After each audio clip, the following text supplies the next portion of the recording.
പിന്നുണ്ടല്ലോ, ലൈഫിൽ സന്തോഷം വന്നാലും സങ്കടപ്പെട്ടിരുന്നാലും പ്രാർത്ഥിക്കാറുണ്ടോ? ഞാൻ അങ്ങനെയുള്ളൊരു പേഴ്സണാണ് കേട്ടോ.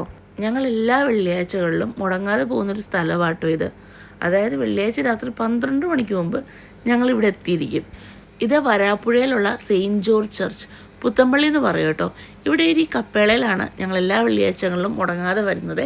ഈ കപ്പേളയിൽ പ്രാർത്ഥിച്ചിട്ട് നേരെ പോകുന്നത് ഇവിടെ ഒരു കൽക്കുരിശുണ്ട്, അങ്ങോട്ടാട്ടോ. അവിടെ ചെന്ന് തിരി കത്തിക്കും. പിന്നീട് ഈ ആഴ്ചത്തെ കാര്യങ്ങളൊക്കെ അവിടെ പറയും. 10 മണിക്ക് അവിടെ കപ്പേള അടക്കും കേട്ടോ. സാധാരണ 10 മണിക്ക് മുമ്പ് ഞങ്ങളവിടെ എത്തുന്നതാണ്. പക്ഷേ ഇന്ന് ജോലിയൊക്കെ കഴിഞ്ഞ് വന്നപ്പോഴത്തേക്കും ലേറ്റായി.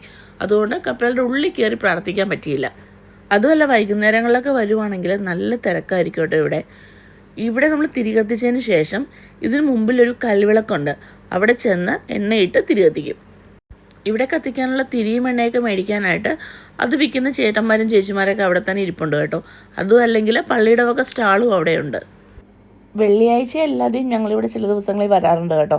അങ്ങനെ വരുമ്പം നമുക്കിവിടെ തിരിയും എണ്ണയൊന്നും മേടിക്കാൻ കിട്ടാറില്ല. പുറത്തൊന്നും മേടിച്ചുകൊണ്ട് വന്ന് നമ്മളിവിടെ കത്തിക്കും. അപ്പോൾ അത്രയേ ഉള്ളൂ. അടുത്ത വീഡിയോയിൽ പുതിയ വിശേഷങ്ങളൊക്കെ ആയിട്ട് കാണാം കേട്ടോ. അതുവരെ ബൈ.